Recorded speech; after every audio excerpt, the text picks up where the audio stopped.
So hi అండి. So MBBS abroad బెటరా లేకపోతే బీ కేటగిరీ బెటర్ అడుగుతున్నారండి చాలామంది. సార్ 100% వచ్చేసరికి అబ్రాడ్ 200% బెటర్ అండి. మీకు ఇక్కడ ఫ్రీ సీట్ వస్తే India better, but paid seat ₹1,00,00,000 ₹2,00,00,000 పెట్టి చదవాల్సిన అవసరం 100% లేదండి. అది నేను చెప్పట్లా. నెక్స్ట్ ఎగ్జామ్ అనేది కామన్ ఎగ్జిట్ ఎగ్జామ్, ఏదైనా study in India or abroad. కాబట్టి ఇంతకుముందు ఏంటంటే ఇండియాలో చదివితే ఎలాంటి ఎగ్జామ్ ఉండేది కాదు. కాబట్టి మీరు ₹1,00,00,000 పెట్టుకుని ₹2,00,00,000 పెట్టుకున్న ప్రాబ్లం లేదు, ఎందుకంటే ఫారెన్లో చదివిన వాళ్ళకి ఎగ్జామ్ రాయాలి కాబట్టి. ఇప్పుడు ఏంటంటే ఇండియాలో చదివినా కూడా ఎగ్జామ్ రాయాల్సిందే నెక్స్ట్ ఎగ్జామ్ అనేది.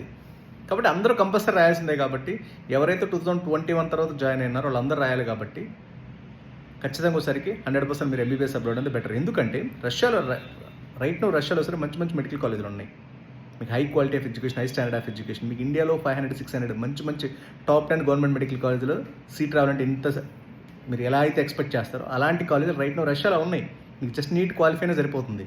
30 నుంచి 35 లక్షలు బడ్జెట్ పెట్టుకోవాలి, including food and accommodation everything. కాబట్టి ఎవరైనా రిజర్వ్ చేసుకుంటే యాజ్ ఎర్లీ యాజ్ పాసిబుల్ చేసి పెట్టుకోండి. ఎందుకంటే this is the one of the best opportunity. Be category మీరు ₹1,00,00,000 పెట్టినా ఒకటే, అక్కడ 30 లక్షలు పెట్టినా ఇంకా డబుల్ ట్రిపుల్ వస్తుంది. మీకు government universities, central universities, national research universities, high quality of education, high standard of education 200% ఉంటుంది. రేపు not only the next exam, US MLA అవ్వచ్చు, యూకే అవ్వచ్చు, కెనడా అవ్వచ్చు, మెడికల్ ఫిజిక్ ఈజీ అవుతుంది.